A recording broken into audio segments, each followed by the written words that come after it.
अक्सर हमारे गले में एक छोटा सा उठा हुआ गांठ जैसा कुछ दिखता है, जो हमारा कोई रिश्तेदार या दोस्त या जाने वाला या कभी-कभी कोई स्ट्रेंजर ही पॉइंट आउट करता है कि आपके गले में कुछ दिक्कत है कि शुरुआत में हम इग्नोर करते हैं कि नहीं तो, लेकिन जब घर जाके शीशे में देखते हैं, देखते हुए स्वॉलो करते हैं और एक्चुअली वो गांठ नज़र आती है हमें हिलती हुई स्वॉलोइंग के साथ, तब डाउट आने लगता है कि शायद कोई दिक्कत है। सबसे पहला इनवेरिएबल थॉट 100 में से 100 लोगों के आता है कि अरे ये कुछ कैंसर तो नहीं है, क्योंकि आजकल इतना ज़्यादा कॉमन हो गया है। और फिर आता है कि अगर ये कैंसर है तो मुझे सर्जरी की ज़रूरत पड़ेगी, क्या होगा अगला। ये सारा कन्फ्यूजन दूर करेंगे और आज हम बात करेंगे थायराइड के गोइटर या गांठों की, जो सोनोग्राफी और कैडेवर स्टडीज़ पे 76% पॉपुलेशन में कॉमन है। इसके ये इशू एड्रेस करना बहुत ज़्यादा ज़रूरी है। मैं इसकी क्यों बात कर रहा हूँ, क्योंकि मैं हूँ डॉक्टर गौरव गंगवानी, एक बोर्ड सर्टिफाइड इंटरवेंशनल रेडियोलॉजिस्ट, और मैं टॉप 3 चीज़ें जो ट्रीट करता हूँ उनमें एक है थायराइड गोइटर्स या थायराइड के नोड्यूल्स। तो वापस आते हैं हमारे प्रॉब्लम स्टेटमेंट है। आपको गले में अचानक एक गांठ दिखना शुरू हो गई, आप गए एक स्पेशलिस्ट के पास, वो स्पेशलिस्ट आपको क्लिनिकली एग्जामिन करने के बाद 2 या 3 कॉमन टेस्ट करेंगे। सबसे पहले ब्लड टेस्ट कराएंगे, thyroid function test T3, T4, TSH, साथ में कुछ कैंसर मार्कर्स जैसे थायरोकैल्सिटोनिन, कभी कभी थायरोग्लोबुलिन एंड कुछ एंटीबॉडीज।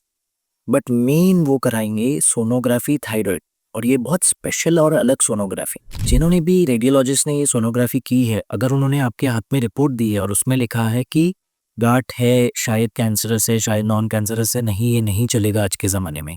इसको होमोजेनस बनाने के लिए हमारी रिपोर्ट में एक टेबल दिया जाता है जिसमें 5 पॉइंट्स बताए जाते हैं गांठ के बारे में। गांठ का रंग कैसा है, शेप कैसा है, आउटलाइन कैसा है, उसमें कैल्शियम के स्पॉट्स तो नहीं है, वगैरह वगैरह। और उस बेसिस पे एक टोटल थायराइड स्कोर दिया जाता है। ये थायराइड स्कोर एक ऑब्जेक्टिव स्कोर है, जो वर्ल्ड में कहीं भी ये स्कैन हो या कोई भी स्कैन देखें उसे समझ आ जाएगा ये क्या लग रहा है और इसके लिए आगे क्या करना है।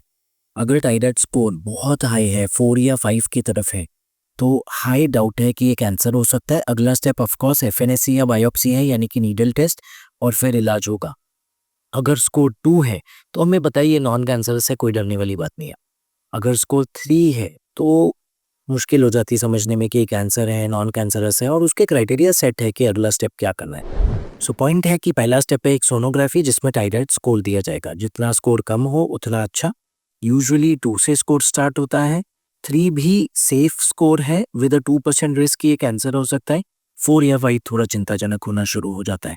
अगेन 5 का मतलब भी ये नहीं है कि ये कैंसर ही है, और 2 का मतलब भी ये नहीं है कि ये कैंसर नहीं हो सकता, बट एक प्रिडिक्शन है कि ज़्यादा करके ये गोइटर है क्योंकि स्कोर 2 है, या ज़्यादा करके ये कैंसर है क्योंकि स्कोर 5 है।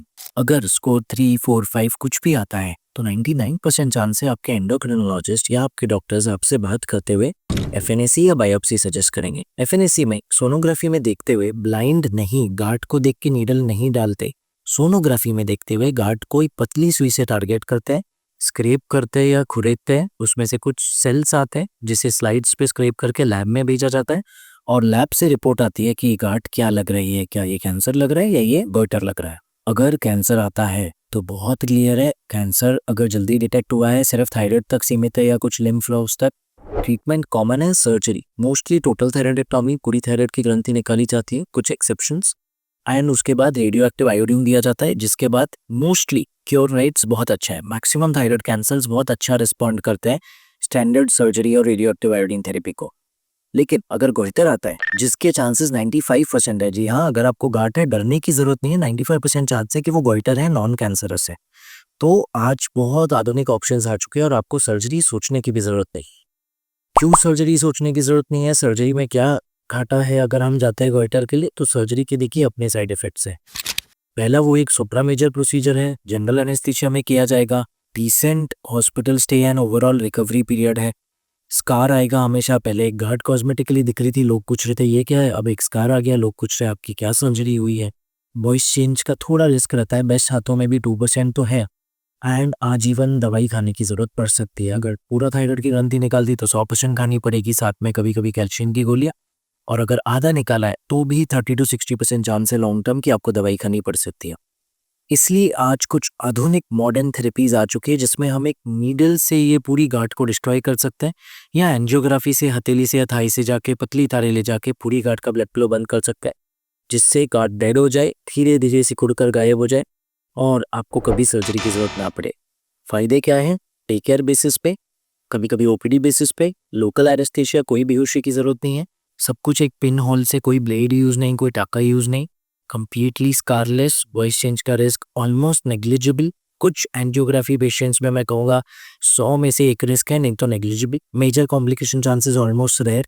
नो हॉस्पिटल स्टे, आधे दिन में आप घर जा सकते हो, एंड रैपिड रिकवरी। अनगिनत फायदे हैं इसके। हाँ, इसके बाद सर्वेलेंस पे रखेंगे, कभी कभी स्टेज प्रोसीजर करना पड़ सकता है, 10 साल 20 साल बाद रिकरेंस का चांस है, क्योंकि नई गांठ आ सकती है। जो आता थायराइड आप निकलवा लो तब भी बाजू में आ सकती है बाकी थायराइड में, लेकिन फिर भी ये वर्थ है। मुझे अगर मेरे लाइफ टाइम में 3 बार भी ये कराना पड़े, मैं वो प्रेफर करूंगा ओवर अ वन टाइम थायराइडेक्टॉमी या टोटल सर्जरी। सो इतना आधुनिक इलाज है। लेकिन अगर आपको गांठ के अलावा कुछ लक्षण हैं, जैसे अचानक गांठ का साइज बहुत तेजी से बढ़ा है, या वो बहुत हार्ड हो चुकी है और फिक्स्ड है, नहीं मूव हो रही swallowing के साथ भी, या फिर बिना किसी ट्रीटमेंट के भी वॉइस चेंज ऑलरेडी दिखाई दे पड़ रहा है, या फिर कोई और सिम्टम है, कोई स्ट्रोक जैसा या कुछ और, तो चिंताजनक है। चांसेस है, ज़रूरी नहीं है कि ये कैंसर भी हो सकता है, तो समय नहीं नष्ट करना है। तो दोस्तों, ये पूरा वीडियो स्टार्टिंग से एंड तक एल्गोरिदम के थ्रू आपको लेके गया मैं इसलिए कि अगर गले में गांठ है, स्पेशली मिडलाइन गांठ, साइड की गांठ लिम्फ नोड हो सकती है, कुछ और हो सकता है, इन्फेक्शन हो सकता है, लेकिन अगर मिडलाइन गांठ है, वो भी लोअर नेक में, चांसेस है कि वो थायराइड की ग्रंथि की गांठ हो। और आपको ये एल्गोरिदम फॉलो करना है, एक एंडोक्राइन स्पेशलिस्ट से मिलके सोनोग्राफी करानी है, और ज़रूरत पड़े तो एफएनएसी करनी है, ब्लड टेस्ट करना है, कभी कभी कुछ और आधुनिक जांच होती है जैसे सिंटीग्राफी। सब टेस्ट के बाद अगर आपको बताया जाता है कैंसर नहीं है, लकीली गोइटर है, तो भूलना मत, बिसाइड्स एक सर्जन से मिलने के, एक इंटरवेंशन रेडियोलॉजिस्ट से ज़रूर मिलना है। अगर आप टायर 2 या 3 सिटी में रहते हो और एक इंटरवेंशनल रेडियोलॉजिस्ट से नहीं कांटेक्ट हो पा रहा है, तब और केवल तब मैं अपने क्लिनिक का नंबर डिस्प्ले कर रहा, आप हमसे बात कर सकते हो गाइडेंस के लिए, और हम आपको आगे गाइड करेंगे। As highest volume center of thyroid nodule ablation in India and one of the highest volume centers of thyroid artery embolization globally, हम एक सर्टन अथॉरिटेटिव एक्सपीरियंस रखते हैं आपको गाइड कर पाने के लिए। सो आई होप ये वीडियो ने बहुत हेल्प किया। 2 और वीडियोस भेज रहा हूँ जो इसी टॉपिक पे आपको एब्लेशन और एम्बोलाइजेशन के लाइव केसेस दिखाएंगे, actually recorded edited cases, but आपके लिए लाइव, जो आपको हेल्प करेंगे समझने में कि ये कैसे किए जाते हैं। सुरक्षित रहें, सशक्त रहें।